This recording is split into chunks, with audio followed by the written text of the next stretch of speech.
पालकांना अनेकदा प्रश्न पडतो की माझे मूल खरंच आळशी आहे की त्याला लर्निंग डिसॅबिलिटी आहे. हा फरक नीट समजला नाही तर मुलांवर चुकीच्या पद्धतीने दबाव येऊ शकतो. लर्निंग डिसॅबिलिटी हा एक न्यूरो डेव्हलपमेंटल डिसऑर्डर आहे. यामध्ये मेंदूची प्रोसेसिंग करण्याची पद्धत ही वेगळी असते. डिस्लेक्सिया म्हणजे वाचनासंदर्भातल्या अडचणी, डिस्ग्राफिया म्हणजे लेखनासंदर्भातल्या अडचणी, डिस्कॅल्क्युलिया म्हणजेच गणितातल्या आणि कॅल्क्युलेशन संदर्भातल्या अडचणी ह्या मुलाला येऊ शकतात. या संदर्भातील महत्त्वाचं निरीक्षण म्हणजे या मुलांचा IQ नॉर्मल किंवा चांगला असू शकतो. एका क्षेत्रामध्ये ह्या मुलांना खूप अडचणीला सामना करावा लागतो आणि दुसऱ्या क्षेत्रात ही मुले खूप चांगल्या प्रकारे कामगिरी करू शकतात. दुसरा मुद्दा म्हणजे आळशीपणा.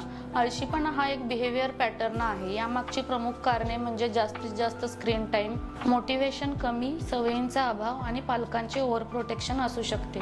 लक्षात ठेवा, आळशीपणा बदलता येतो, पण लर्निंग डिसॅबिलिटीवरती कोणताही उपचार नाहीये. तो आपल्याला योग्य त्या थेरपी देऊन, ट्रेनिंग देऊन केस मॅनेज करता येते. या संदर्भात चुकीचे समज किंवा कॉमन मिथ्स कोणते असतात ते आपण पाहूयात. तो अभ्यास करत नाही म्हणून त्याला कमी मार्क्स येतात किंवा त्याला समजून घेण्यात अडचणी येतात. खूप मारलं ओरडलं तर सुधारेल, मोठा झाले की आपोआप सगळ्या गोष्टी ठीक होतील. यामुळे मुलांमधील एन्झायटी वाढू शकते. लर्निंग डिसॅबिलिटीमध्ये अर्ली आयडेंटिफिकेशन आणि अर्ली इंटरव्हेन्शन हे खूप महत्त्वाचे असते. ब्रेन लेवलमधील फरक काय असतो ते आता आपण जाणून घेऊयात. लर्निंग डिसॅबिलिटीमध्ये मेंदू हा इन्फॉर्मेशन डिफरंटली प्रोसेसिंग करतो. आळशीपणामध्ये मेंदू हा सक्षम असतो पण त्याचा वापर होत नाही. उदाहरणार्थ, लर्निंग डिसॅबिलिटीचे चाइल्ड असे म्हणते की मी खूप प्रयत्न करतो पण मला अभ्यास करायला जमत नाही. तर तुमचे मूल आळशी असेल तर असे म्हणू शकते की आत्ता करतो, मग करतो, करणारच नाही. या संदर्भात घरच्या घरी आपण छोटी ऑब्झर्वेशन टेस्ट काय घेऊ शकतो तर खालील प्रश्न तुमच्या मुलाला तुम्ही विचारू शकता. जसे की तुमच्या मुलाला 10 वेळा शिकवूनही पुन्हा पुन्हा त्याच चुका करत असेल, वाचताना 2 शब्दांमध्ये तुमचे मूल गोंधळते का, लिहिताना खूप वेळ लागतो का, ह्या सगळ्या गोष्टी जर असतील तर ती LDची शक्यता आहे. दुसऱ्या केसेसमध्ये तुमचे मूल जर मोबाईलसाठी पटकन तयार होत असेल आणि अभ्यास करण्यासाठी टाळाटाळ करत असेल, त्याच्या आवडीच्या गोष्टी करण्यात त्याला इंटरेस्ट असेल तर ती आळशीपणाची शक्यता असते. लर्निंग डिसॅबिलिटीच्या केसेसमध्ये मल्टीसेन्सरी टीचिंग हे महत्त्वाचे ठरते. यामध्ये ऑडिटरी, व्हिज्युअल आणि ॲक्टिव्हिटी बेस्ड टीचिंग हे देऊ शकतो.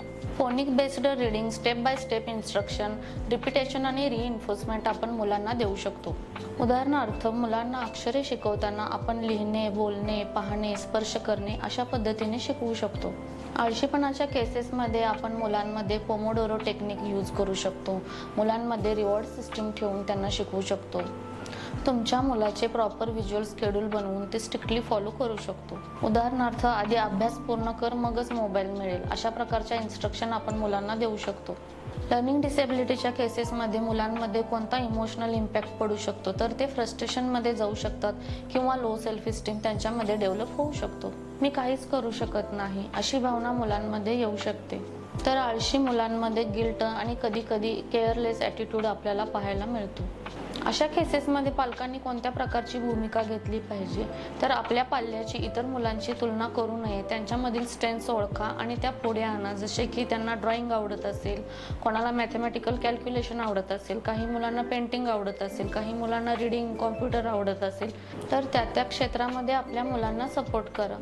आपल्या मुलांमधील स्मॉल सक्सेस सेलिब्रेट करा, त्यांना रिवॉर्ड द्या, त्यांची प्रेज करा आणि टीचरसोबत प्रॉपर कम्युनिकेशन ठेवा. पालकांना भेडसावणारा प्रमुख प्रश्न असा असतो की तज्ज्ञ डॉक्टरांचा सल्ला केव्हा घ्यावा. तर वरील सांगितलेली लक्षणे जर आपल्या पाल्यामध्ये 6 महिन्यांहून अधिक प्रमाणात दिसून आली, त्यामध्ये कोणत्याही प्रकारची सुधारणा झाली नाही, तुमच्या मुलाला जर रायटिंगमध्ये, रीडिंगमध्ये प्रॉब्लेम येत असेल आणि स्कूलमधून कंप्लेंट्स येत असतील तर तज्ज्ञ डॉक्टरांचा वेळीच सल्ला घेऊन प्रॉपर असेसमेंट करून घ्या. पालकांकडून केली जाणारी सर्वात मोठी चूक कोणती असते तर लर्निंग डिसॅबिलिटीला आळशीपणा समजणे. शेवटी माझ्या पालकांना इतकेच सांगणे आहे की तुमची मुले काही मुद्दाम अभ्यासात टाळाटाळ करत नाहीत किंवा जमत नाही असं बोलत नाहीत, तर त्यामागील कारणेही जाणून घ्या. आपल्या पाल्याचे योग्य त्या तज्ज्ञ डॉक्टरांकडून निदान करून घेणे हे गरजेचे ठरते. यामुळे आपल्या पाल्याला योग्य ती दिशा मिळेल आणि पुढील वाटचाल प्रगतीची होईल.